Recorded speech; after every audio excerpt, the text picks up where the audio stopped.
నమస్కారం. శ్రీ ప్రసన్నాంజనేయ స్వామి వారి దేవస్థానం సింగరకొండ నందు మహా కుంభాభిషేక కార్యక్రమం నిర్వహించడం జరుగుతున్నది.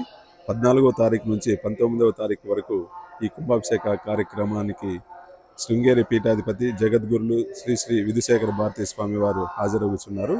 అందులో భాగంగా మనకు ప్రధానంగా 18, 19 తారీఖున విశేషమైన పూజా కార్యక్రమం నిర్వహించడం జరుగుతుంది.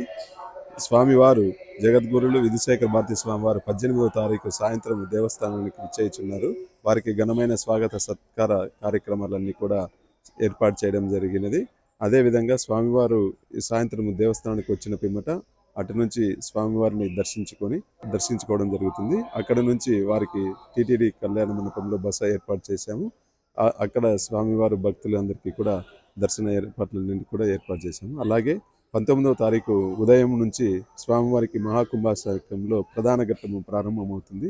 ఆ రోజు ఉదయం స్థానిక నది అయినటువంటి గుండ్లకమ్మ నది నుంచి దాదాపు 1500 మంది పైన మహిళల చేత నీరు సేకరించి అద్దంకి పట్టణ పురవీధుల గుండా మహాకలశయాత్రని ప్రారంభించడం జరుగుతుంది. ఈ కలశయాత్రలో భాగంగా గజవాహనమును కూడా ఏర్పాటు చేసి శోభాయాత్రలందరినీ కూడా నిర్వహిస్తున్నాము.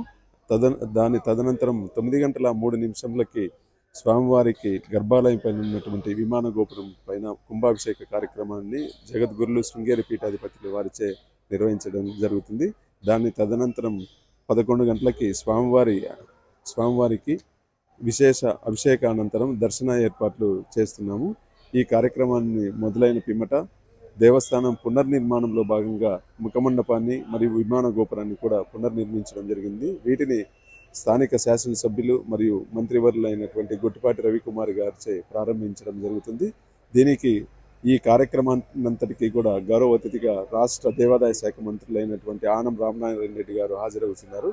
వీరితో పాటు ఒంగోలు జిల్లా మంత్రివర్యులైనటువంటి డోలా బాలవీరాంజనేయ స్వామి మరియు కొలుసు పార్థసారథి గారు, తెన్నేటి కృష్ణప్రసాద్ ఎంపీ గారు మరియు లావు కృష్ణదేవ్ గారు, దామచర్ల జనార్దన్ ఇలాంటి చాలామంది స్థానిక శాసనసభ్యులందరూ హాజరయ్యి ఈ కుంభాభిషేకానికి విశేషంగా భక్తులు కూడా హాజరవుతారని కూడా అంచనా వేయడం జరుగుతుంది. దాదాపు 50,000 మందికి పైగా భక్తులు ఈ కుంభాభిషేక కార్యక్రమానికి హాజరవుతున్నారు. వీరందరికీ కూడా దర్శన ఏర్పాట్లు, ఉచిత ప్రసాదము మరియు తాగునీరు, మజ్జిగ ఇలాంటివన్నీ కూడా ఏర్పాటు చేశాం. మరియు భక్తులకు స్వామివారి ప్రసాదాన్ని అందజేయాలనే ఉద్దేశంతో వచ్చే ప్రతి భక్తుడికి కూడా అన్నప్రసాద కార్యక్రమాన్ని కూడా ఏర్పాటు చేశాము. కాబట్టి వీటన్నింటినీ దృష్టిలో పెట్టుకొని స్వామివారికి జరిగే మహాకుంభాభిషేక కార్యక్రమాన్ని దిగ్విజయంగా పూర్తి చేయడానికి సహకరించవలసిందిగా కోరుచున్నాను.